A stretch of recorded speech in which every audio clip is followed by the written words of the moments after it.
Bijouterie Santia, mividy volamena, Galerie Arena Antanmena, box 15, si box 37. Oh,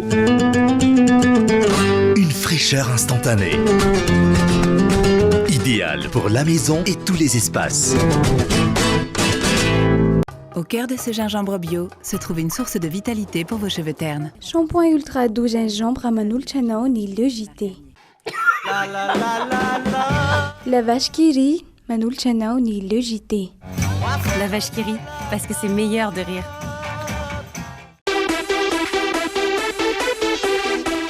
Corès, la qualité et marque européenne en fourniture de bureaux et scolaires. Ushuaïa, nouveau déodorant compressé, vous présente le JT. De fleurs d'oranger pour une efficacité 48 heures. Nouveau déodorant compressé Ushuaïa. 5G Batelma, des actualités uniques, dynamiques et renversantes dans le JT.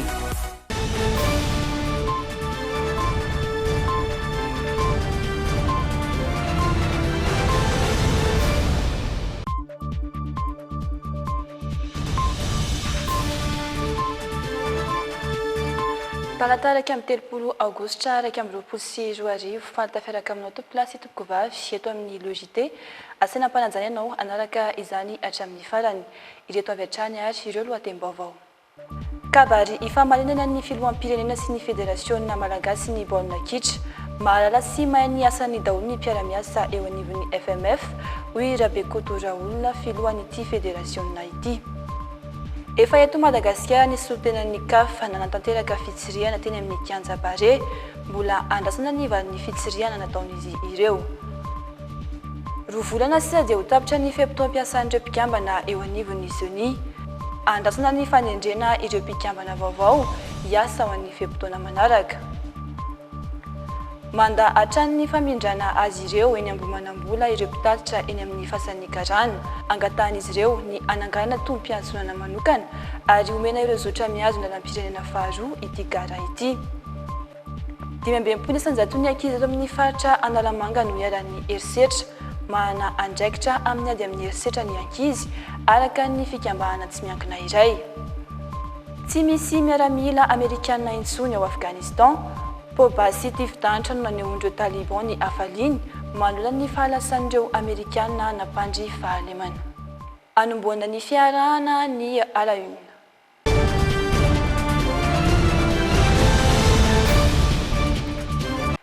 Araka ny efa natsidika teo naneho ny atezerana tamin'ny federasiona malagasy ny baolina kitra ny filo Andry Rajoelina raha nigadona teny Ivato ny alatsinainy teo.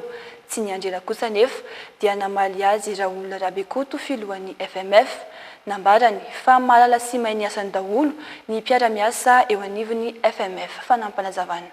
Ny fitiavana no mibaiko miaraka amin'ny feon'ny fieritreretana ka sarotra no hiny famosakana ny fandrosoan'ny baolina kitra malagasy izy ireo hoy Raoul Rabekoto filohan'ny FMF tao anaty fanambarana navokany ny alatsinainy alina teo. Nampiny ihany koa fa ankoatra ny maha-asa azy dia fitiavana sy fahafoizan-tena lehibe no manenika ny tontolon'ny asa ao. Nankaherin'ny mpiara-miasa ihany koa ny tena ny ary nofaranany fa ny tantara no hitsara. Zay no valikafatry Raoul Rabekoto manoloana ny hatezeran'ny filohan'ny Rajoelina tamin'ny FMF nanameloka ny ambarany fa fisomparana ataon'ny mpikambana sasany ao amin'ny federasiona malagasy ny baolina kitra haminganana ny ezaka lehibe atao hanandratana sy hitondrana lavitra ny kitra malagasy ny tenany. Ho azy tsy tokony nandefa taratasy fangatahana hampiditra mpijery 500,000 amin'ny lalao ifanitsanana Madagasikara sy Benin tany amin'ny CAF intsony ny federasiona satria efa nangataka ny hampiditra mpijery 2 alina ny fitondrana. Lavin'ny CAF ny fangatahana ary nanamafy izy ireo fa tsy azo ny mpijery hatrena ny lalao ary tsy antony ara-pahasalamana ihany zany fa antony ara-foto-drafitrasa sy ara-pilaminana sy fiantohana fandriam-pahalemana araka ny taratasy ny paritaka teny amin'ny tambazotra ny ny zoma lasa teo. Tsy eto Madagasikara ihany no ahitana izay tranga tsy fahafahan'ny mpijery manatrika lalao izay fa saiky nandrara ny fidiran'ny mpijery amin'ireo lalao mandrafitra ny andro voalohany fifanitsanana ny mondial 2024 manerana ny Afrika ny CAF nanamana sazy ho an'ireo minitsipaka izany izy ireo. Miakatra dingany iray indray zany ny ady eo amin'ny federasiona sy ny fitondrana io maraina io dia efa namoaka fanambarana ihany koa ny ministeran'ny tanora sy ny fanatanjahantena mamaky bantsilana ny tsy fisian'ny fanomanana ny lalao sy ny fitaterany Barea amin'ny fiaonana amin'ny ekipam-pirenena tanzaniana amin'ny talata fa 7 volana septambra. Fanambarana natao mampatsiahy fa ny fitondram-panjakana hatrany no miantoka ny fandaniana mikasika ny Barea ny Madagasikara. Tsy aivina fa efa nanambara nefa ny FMF fa efa vonona arivo isan-jato ny fikarakarana io fiaonan'io mifamaofao. Eo amin'ny izay lafim-baovao izay hatrany ny gadona ny marina teo teny ivato ny resolotenan'ny GAF tontolo sasoa matsara ihany koa ny fitsiriana sy fanamarinana ny kianja Barea izay antondian'izy ireo eto amintsika. Mbola andrasana nefa hatreto na ho azo andrasana ny lalao iraisam-pirenena ny kianja Barea Mahamasina na tsia. Rina Fanisosy Kasambola manana no mitondra ny andindiny ny makasika izay. Io maraina io no nigadona teny ivato ny délégation avy amin'ny CAF ahitana taliana départementa maromaro, directeur de développement, directeur de la sécurité et sûreté, directeur des compétitions. Namantana avy hatrany teny amin'ny kianjan'ny Barea Mahamasina izy ireo niaraka tamin'ny solitenan'ny fédération sy ny ministeran'ny fanatanjahantena teto an-toerana. Nanao fitsiriana azahoana ny homologation finale ahafahan'ny kianjan'ny Barea mandray ny lalao iraisam-pirenena. Tsy mbola nisy ny vaovao ofisialy saingy fantatra tamina loharanom-baovao iray fa nilamina ary nazahoana ako ny miabo ny fitsidiana amin'ny ankapobeny. Mbola andrasana kosa ny fanapahan-kevitra ho raisin'ny CAF ny amin'ny fankatoavana ny kianja be ny Barea na ho azo andraisana ny lalao na tsia. Hatreto aloha mbola tsy nisy fiovana ny tety andro fa ny 2 septambra no tanterahana ny lalao ary ny 4 ny volana septambra kosa no tokanana ny kianja. Ya, miarahaba anareo namanao gazety tonga araky ny fahafantaranareo angamba nasona anareo ny Barea mba ahafahana manome anareo ny vaovao mari-potitra izay voray androany. Ny fahafantaranareo ny taratasy farany izay voaraikitsika teto Madagasikara mikasika ny lalao izay atao 2 septambra dia fanapahan-kevitra avy amin'ny CAF dia huis clos, zany hoe tsy misy mpijery mahazo miditra. Izany natongan'izany satria araky izao taratasy nalefa ny fédération tany amin'ny CAF fa hoe mbola tsy azo fidirana eto Madagasikara. Apetrako aminareo ty taratasy ty fa zao soratato. Cher secrétaire général, en référence à la lettre 6 juin, nous prenons acte des circonstances et de la situation actuelle dans votre pays qui ne facilite pas la réalisation de la mission d'inspection de la CAF au stade Barea. Zay ny anisy miantony tsy nahatonga ny inspecteur CAF. Isorana etony ny filoham-pirenena izay niresaka manokana tamin'ny secrétaire général ny FIFA izay nandresy lahatra azy andefa an'ireo inspecteur telo mirahalahy izay tonga Andramaraina. Izany no tanteraky no niezaky nataony filoham-pirenena ka isorako azy manokana eto amin'ny anaran'ny ministera. Rehefa nanao ny fijerevana an'ity kianja ity ny inspecteur tela androany dia resy lahatra ary kafiteny mihitsy fa tena foto-drafitrasa tena manara-penitra ary nandoka misy izy teo fa sambatra anao malagasy manana filoham-pirenena tia baolina kitra tia fanatanjahantena. Rehefa nitohizana ny fanadihadiana tato dia namoaka fehi-kevitra ny inspecteur ny CAF telo mirahalahy ka mahafaly anahy amin'ny maministra ny tanora sy fanatanjahantena anahy ny milaza antsika vahoaka malagasy manontolo amin'ny anaran'ny filoham-pirenena fa homologué ny stade Barea Mahamasina ho an'ny match amin'ny 2 septembre ary homologation définitif ty nomeny inspecteur ny CAF antsika eto Madagasikara.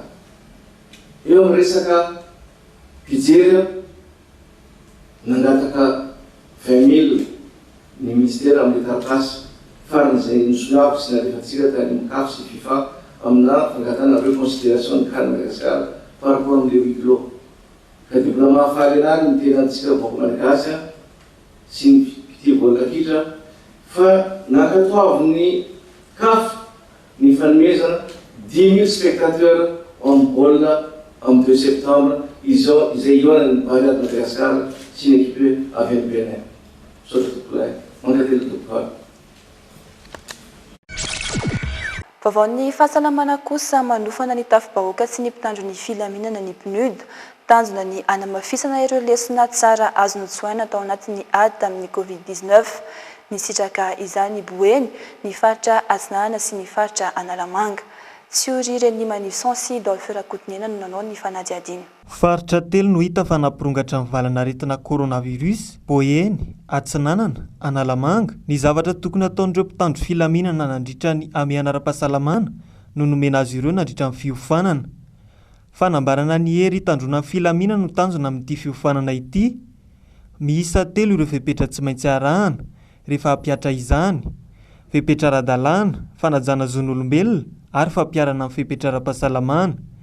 Tsy maintsy miaro tenany ihany koa anefa ireo mpitandro filaminana fa ato no atao amin'ny valanaretina. Nampianarina izy ireo, nampahafantarina ny indrindra mahakasika ny zon'olombelona, mahakasika ny tany tandalana ary indrindra mahakasika ny ataontsika hoe fitsirihana anatiny raha teny gasy angambany contrôle interne.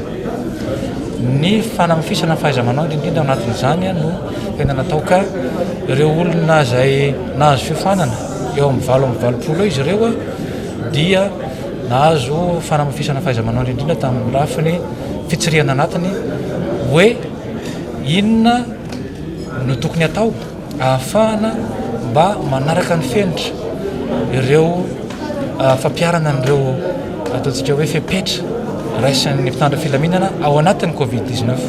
Mandeha ila ny fampandrosoana raha tsy misy fandriampahalemana hoy ny sekretera-panjakana manodidina gendarmerie pirenena androany. Natao androany moa ny tomba nanatsarana ny ezaka efa natao tamin'ireo mpiara-miasa ireo. Fandrosoana dia mandeha ila raha tsy misy ny fandriampahalemana. Dia izay no mahatonga an'ity atelier ity ary natao indrindra mikasika ny fiantraikan'ny valanaretina Covid-19. Tsika mahafantatra fa betsaka ny zavatra nitranga teto amin'ny firenena, betsaka ny zavatra miova, be dia be ny olona tsy afaka nanao ny asany, nisy fiantraikany be dia be zay tamin'ny fiarian'ny olona, dia mety nitarika fikorontanana eo amin'ny fiarahamonina. Ny fandriampahalemana nefa zany dia filaminana. Dia natambatra ny heriny avy aty amin'ny mpitandro filaminana anankitelo tota, nanaramaso ny fametrahana, ny fampiarana n'ireo fepetra ara-pahasalamana izay mety nitarika fimenomenomana.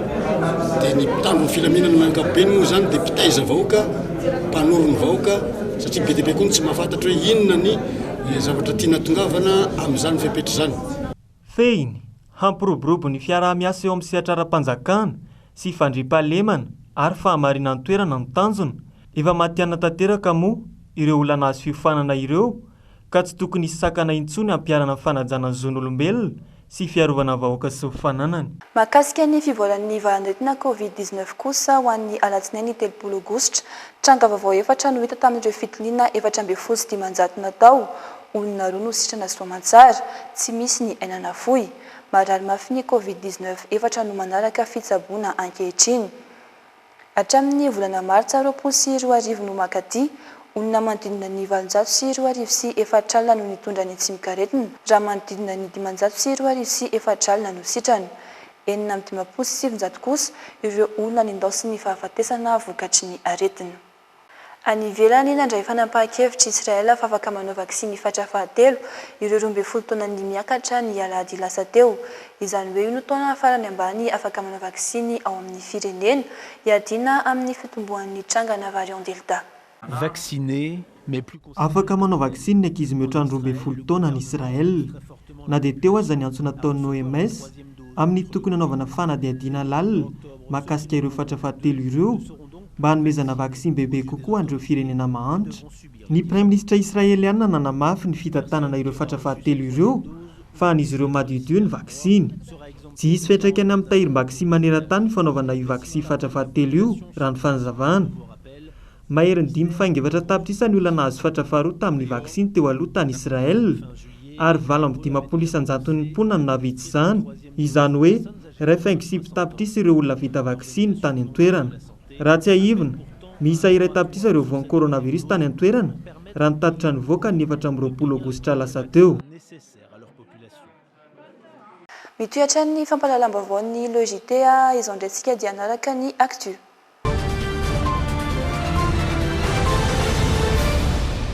Ifarana afaka rovolona eo ny feptom-piasan'ny SONI ho fampiarana ny lalàna ny vaomera malotena misana ny fifidianana dia nandefa taratasy miantso andreo andrim-panjakana sy fiarahamonim-pirenena ny SONI andrasana ny fanendren'izy ireo ny solitena andrafitra ny vaomera ho an'ny feptom-piasana vaovao fanampanazavana. Tombanana ifarana afaka 90 andro ny feptaona piasan'ny SONI miantso ireo ratsamangaiky rehetra ny vaomera mba hanendry ny solitenan'izy ireo. Misy asivy ny mpikambana ao amin'ny vaomera mahalotena misahana ny fifidianana. Nasaina hanendry ny solitenany ny avy amin'ny fiadidiana repoblika ny departementan'ny Atany amin'ny fanendrena ireo solitena ny fiarahamonim-pirenena, ny avy amin'ny anteneran-doolona, ny anteneram-pirenena, ny fitsarana avy momba ny lalam-panorenana, ny fitsarana tampony, eo ihany koa ny olafitry ny mpisolo vava ary ny olafitry ny mpanao gazety. Tsy maintsy izy kosa ny didim-panjakana hamaritra ny fomba fifidianana ireo mpikambana vaovao satria ny fifidianana ireo mpikambana teo aloha no voafaritra ny didim-panjakana tamin'ny taona 2024.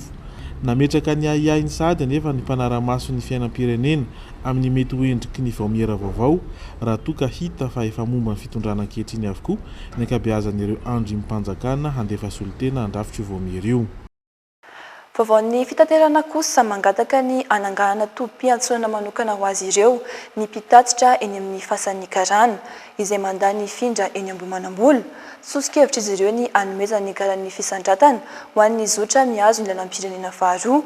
Milaza ny anome lanja ny fifanalozan-kevitra ny minisitra Bia ho fampandrosoana ny sehatry ny fitaterana. Fanampy-baovao entiny miaro Sorojoravaka sy Dolphe Rakotiniana. Ny fahalaviran'ny toerana izay tsy mifanaraka amin'ny filan'ny mpanjifa, io no antony tsy nankatoavana ny fifindrana amin'ny tobim-piantsonana eny Ambohimanambola raha ny fanazavan'ny kooperativa mpitaterana eny amin'ny fasan'ny karana. Sosokevitra izy ireo ny anomezana ny garoa tsy ary fisandratana ho an'ny kooperativa misahana ny zotra miatsinanana. Mahita izay fa manana olana be ny transporteur mifindreny, ny antony dia tsotra, ny fahalavita amin'ny toerana fotsiny ihany dia efa olana ho an'ny mpanjifa anay. Avy any amin'ny mpanjifa iny mihitsy mifitaraina an'io dia izay zany mangataka hoe io anao andriamato-minisitra fantatra fa ianao navita zavatra ngeda be tao anatin'ny ministera izay nitantananao, tena tao anatin'ny fotoana fohy ianao avy any atsimo dia mba mangataka izay ny hereny teo fohina eo anazy le kararoterina atao tarifo. Fa ny RN7 mangataka kosa izay RN7 ny menatsimo zany hoe miaraka amin'ny vakina karatra faritany anankiroa mba hanaovanao kararoterina mba nara-penitra anankiray. Ny tondran'ireo mpitatitra fanamariana ny tsy fakana ny hevitra izy ireo rehefa misy fananganana fototra-afitrasa ho an'ny fitaterana.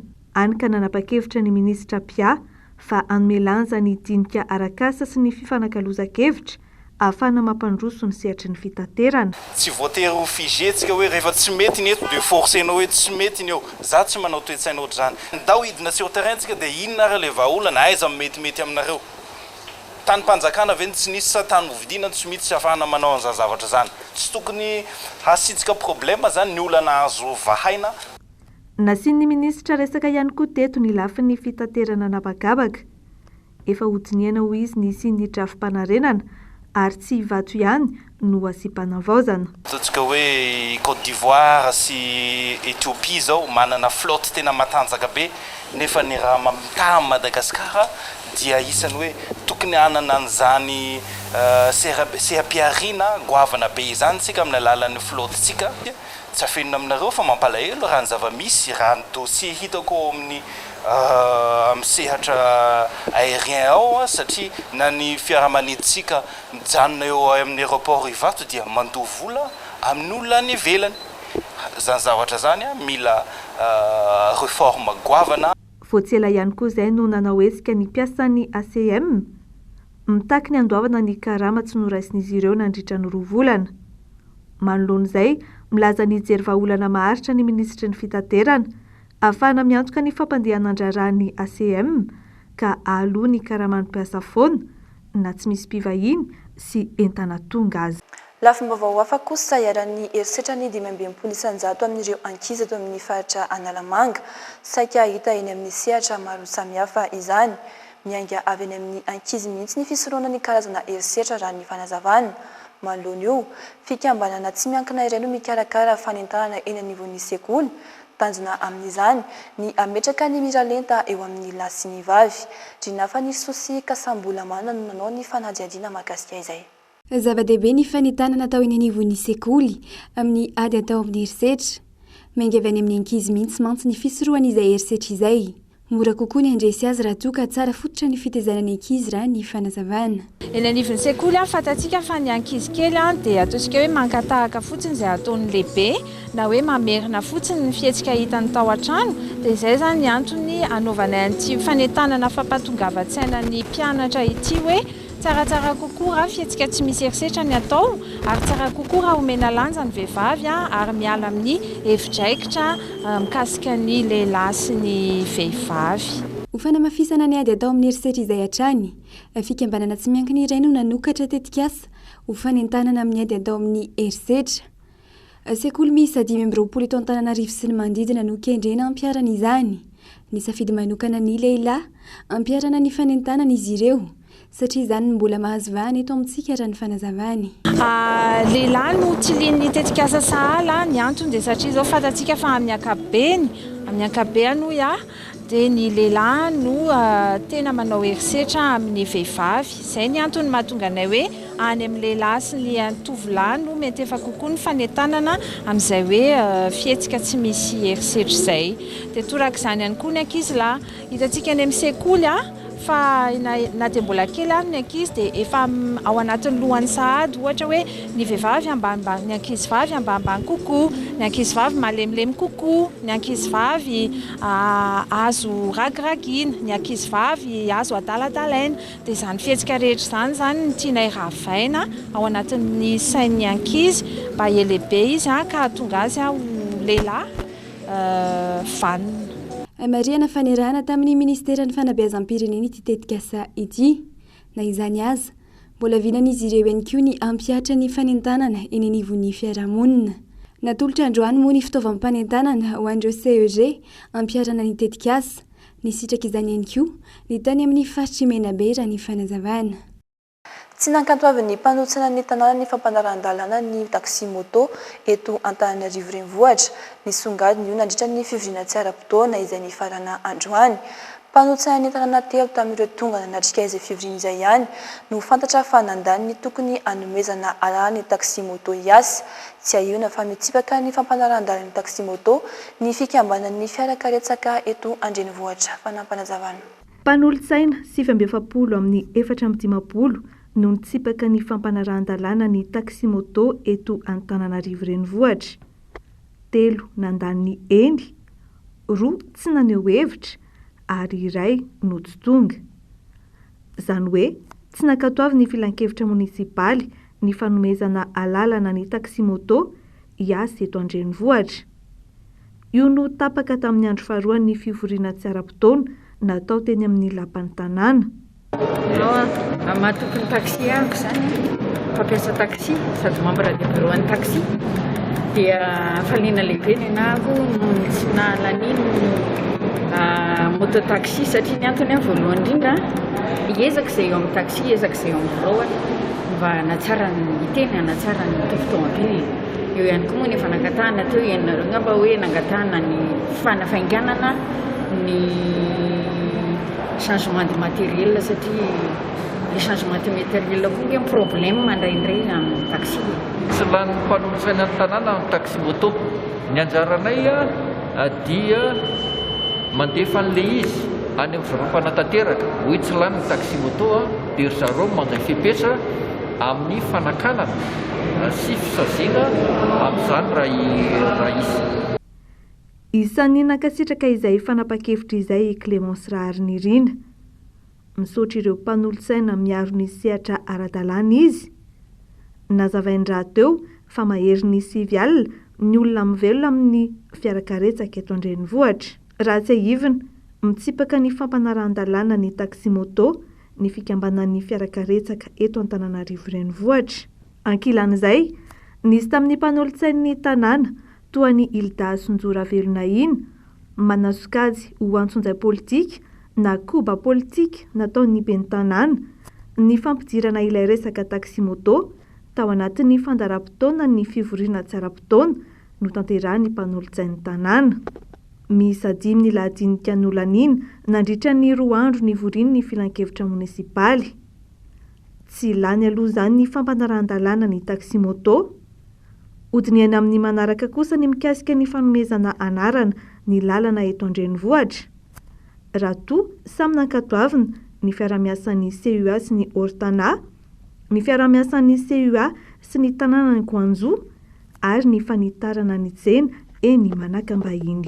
Vaovany amin'ny faritra kosa fitaovana ampiasain'ireo mpijibika makadingadinga notratehaka tao amin'ny faritra Arovan'Andasibe Antanibe Andrefana ao amin'ny distrikan'ny Nosbe Elville. Nanatanteraka fizahana ifotony sampandrara manara-mason'ny Jono taorian'ny fitaraina voalan'izy ireo tamin'ny fikambahana misahana ireo faritra Arovana. Sarotiny amin'ny fiaronany dingadinga ny fokon'olona ka miandry fanadihadiana ahitana ny tompon'ireo fitaovana tratehaka fanampanazavana. Tao amin'ny baie de Rus ao anatin'ny faritra Arovana Andasibe Antanibe Andrefana Nosbe no natratra an'ireo fitaovana fampiasan'ireo mpijibika makadingadinga. Tsy nisy olona tratra niaraka tamin'ireto fitaovana ireto. Andraikitry ny fikambanana AMP Akivonjy sy fikambanana iray no nampandreny sampandrahara mpanaramaso. Fikambanana roa no miandraikitra ny faritra Arovana ka nampandreny sampandrahara mpanaramasonjono ka nahafahana nahita ireo fitaovana ireo niaraka tamin'ny dingadinga 20 mahery. Amin'ny faritra Arovana tao amin'ny baie de Rus izany nahatratrarana andreo dia bouteille 12 ny tratra dia masika 4 dia palma pera 7 dia fusil 2 dia nisy lefona anankiroa dia jaquette 6 dia détenteur 1 dia moteur 15 chevaux dia mariana etona aloha fa dia tena aro fitaovana tokoa zareo ireo fa vonona izahay niady amin'izany tsy fanaran-dalàna rehetrarehetra izany. Iaran'ny lalàna ny fangalana dingadinga amin'ny lalàn'ireo fitaovana ireo indrindra fa anatin'ny toerana Arovana. Sarotiny amin'ny fiarovana izany ireo mpikambana ao anatin'ny VOI na ny vondron'olony fotony. Voarana ihany koa araka ny fanazavan'ny lehiben'ny sampandrahara manaramasonjono ny fivezivezena ambony rano amin'ny andro alina. Araka ny dina be izay mifehan'ny Nosbe dia tsy azo atao ny manarato amin'ny alina sy ny mampiasa ny gavana na ny fampiasana an'ireny lampe de poche be ireny mazava be entina angalana laoko amin'ny alina dia izahay zany eto manamafy fa tsy tsitsy raha mahatratra an'ireny fandikan-dalàna rehetra ireny na amin'ny endrininina na amin'ny endrininina satria tena manimba ny harem-pirenena izy ireny. Manahatra ny amin'ny tsy fangarahana anatin'ny fanadihadiana ireo mponina sy ny fikambanana araka ny fampitam-baovao. Isan'izany ny famerenana ny fitaovana tratra any amin'ny tompony noho ny tsindry sy baikominina raha ny fitaraina voaray hatrany. Miezaka izy ireo miaro sy mikobaby ireo faritra Arovana sy ny hazan-dranomasina misy any an-toerana. Afaka avadika ho asa mihitsy ny fanatanjahantena hoy Bertin Zoto mikarakara fampiratiana momba ny taranja rugby ny Masvivo Frantsay miaraka amin'ny ministeran'ny fanatanjahantena sy ny maison de sport. Ny tanjona dia ny ampivelatra ny fanatanjahantena eo amin'ny sehatra iraisam-pirenena mihitsy. Eo ihany koa ny fampafantarana ny tanora ny taranja rugby malagasy. Niaina Rasoloarmana sy Doda Ranjaranjato nanao ny fanadihadiana. Afaka atao asa fivelomana mihitsy ny fanatanjahantena. Efa maro ireo tanora mitia ny lalao rugby. Ny kalitao sisa no mila trandrahana mafimafy kokoa i Bertin Zoto. Ampivelatra ny taranja rugby amin'ny sehatra iraisam-pirenena mihitsy ny tanjona hoy izy. Anisan'ireo niara-ny entana tamin'ny fananganana ny tetikasa fampahafantarana ny rugby ny tenany. Miaraka amin'ny fiarah-miasan'ny Maison des Sports, Association des Terres en Mêlée, eo ihany koa ny Masoivon'ny Frantsa sy ny ministeran'ny fanatanjahantena. Amin'izao fotoana izao indray zany dia izay sy fa bien mihitsy moa no resaka satria be loatra ilay olona amin'ny Facebook izany nijerevana mirere mahalala ny zoeran'ny All Black mirere mahalala ny rehetrarehetra izay mamaky internet fa rehefa jerevana nefany ny resaka tantara ny rugby malagasy dia tena betsaka no zavatra tsy ampy izany ho an'ny mpilalao ho an'ny mpitondra indrindra ny zavatra ao anatiny ao dia tantara ny sport niditra teto Madagasikara dia ny rugby moa nisan'ny sport koa fa sport individuel daholo ny voalohany, dia ny rugby ny sport voalohany a, sport koa voalohany, dia mamitanisany tantaran'ny rugby isa-taona isaky ny 10 taona. Izy fampiratiana manomboka ny voalohan'ny volana septambra hatramin'ny faha 9 ny volana novambra ao amin'ny tahala riasina. Tsy ny taranja rugby ihany fa ny fiainana ny firenena mihitsy no resahanao. Ohatra, ny sehatra ara-politika sy ny taranja rugby. Ho hita ao ihany koa ny boky mitondra ny lohateny hoe ny tantaran'ny rugby malagasy nosoratany Bertin Soto. Mifanindran-dalana amin'izay ihany koa ny etsy amin'ny zaridaina Antaninarenina. Fa mitinana ny tantara no hiteny, sary misa 40 ihany no hiteny ary maneho hoe any amin'ny tahala riasina ny tena tantara. Ivelatra trany amin'ny faritra ity tetikasa ity raha nambaran'ireo mpikarakara trano.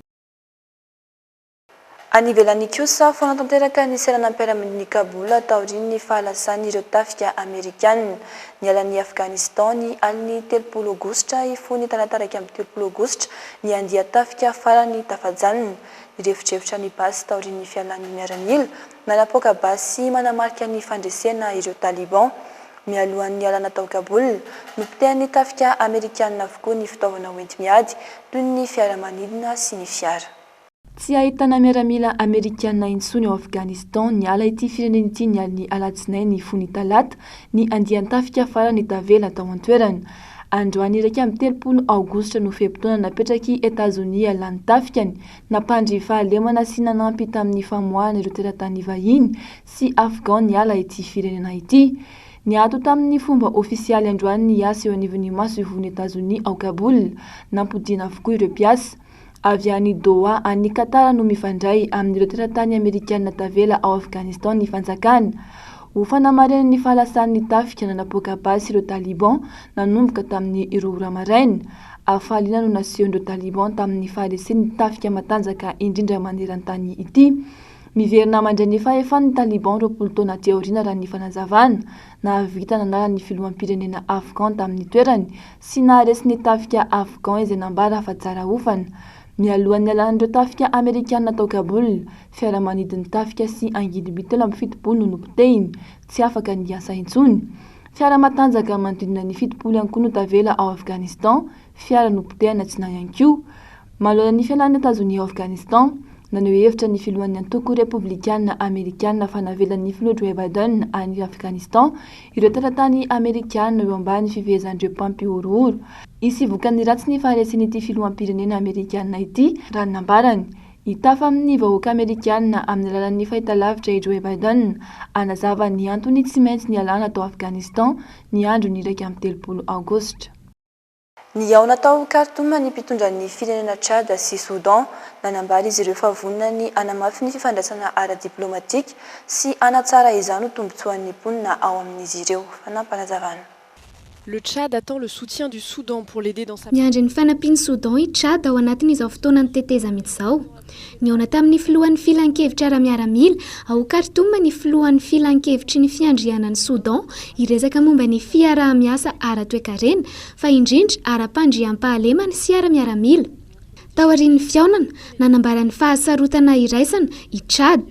Nanamafy ihany koa i Mohamed Idriss Déby fa ilaina ny fifandraisana eo amin'ny firenena rotonta. Eo ihany koa ny fifandraisana amin'ny vondrona Afrikanina eo amin'ny fiadiana amin'ny asa fampiorohorona sy ny fiarovana eny amin'ny sistany. I Soudan no firenena voalohany nanohana ny Tchad raha ny nambaran'ny filohan'ny filan-kevitra ara-miaramila eo amin'ny teteza mity na ny Conseil militaire de transition. Betsaka ny ezaka efa nataon'ny firenena rotonta hoy izy hanamafisana ny fifandraisana sy ny fifanarahana ara-diplomatika. Araka ny nambarany hatrany, mbola maro ireo fifanarahana an-taratasy tokony atao ampitomboana ny vokatsoan'ny firenena tsirairay. Bénéficiant à chacun des peuples. Mialohan'ny sarana tompo-plasy tombokovavy dia indro arosanao ny vinany mety toetry ny andro ho an'ny rahampitso 2 septambra 2024.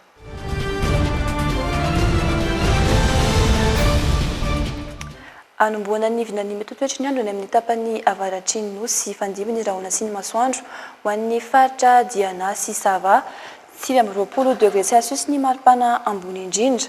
20 degré Celsius kosa ny maripana ambany indrindra. Ifandimby ny rahona sy ny masoandro ho an'ny faritra Boeny, Sofia, Melaky ary ny faritra Besboka ampiavaka ny faritra boeny sy melaky ny fisiana rotsankorana 5 degré celsius ny maripana ambony indrindra 20 degré celsius kosa ny maripana ambany indrindra ifandimby ihany koa ny rahona sy ny masoandro amin'ny faritra alaotra mangoro analanjirofo sy ny faritra atsinalana 17 degré celsius ny maripana ambony indrindra 17 degré celsius kosa ny maripana ambany indrindra Omalaka ny andro amin'ny fahatanana Antananarivo ahitana ny faritra Bongolava, Analamanga, Itasy sy Vakinankaratra 30 degré celsius ny maripana ambony indrindra 12 degré celsius kosa ny maripana ambany indrindra Omalaka ny andro amin'ny faritra Amoronmany, Matsiatrambony, Iorombe ifandimby kosa ny rahona sy ny masoandro amin'ny faritra Vadovavy sy ny faritra Fitovinany ary ny faritra Atsimo Atsinanana 30 degré celsius ny maripana ambony indrindra 40 degré celsius kosa ny maripana ambany indrindra ifandimby ny rahona sy ny masoandro amin'ny faritra Menabe, ny faritra Androy, Atsimo Andrefana sy ny faritra Anosy 30 degré celsius ny maripana ambony indrindra 40 degré celsius kosa ny maripana ambany indrindra dia iny ankoa tompoko lasy tompoko vavy no manakatona ny logité tamin'ity androany ity isaony ianao naraka izany hatramin'ny farany veloma tompoko.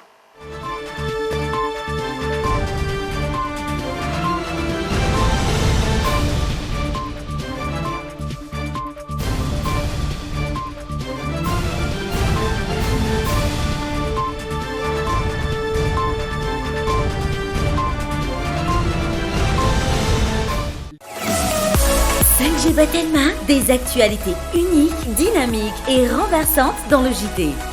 Ushuaïa, nouveau déodorant compressé, vous a présenté le JT. De fleurs d'oranger pour une efficacité 48 heures. Nouveau déodorant compressé Ushuaïa. Bijouterie Santia, mi-vite vous l'amène. Galerie Arena Antanmen, box 15, si box 37. Paperline, le choix de votre succès. Oh, une fraîcheur instantanée. Idéal pour la maison et tous les espaces. Au cœur de ce gingembre bio se trouve une source de vitalité pour vos cheveux ternes. Shampoing ultra doux gingembre nanulchanote ni le JT. La vache qui rit nanulchanote ni le JT. La vache qui rit, parce que c'est meilleur de rire.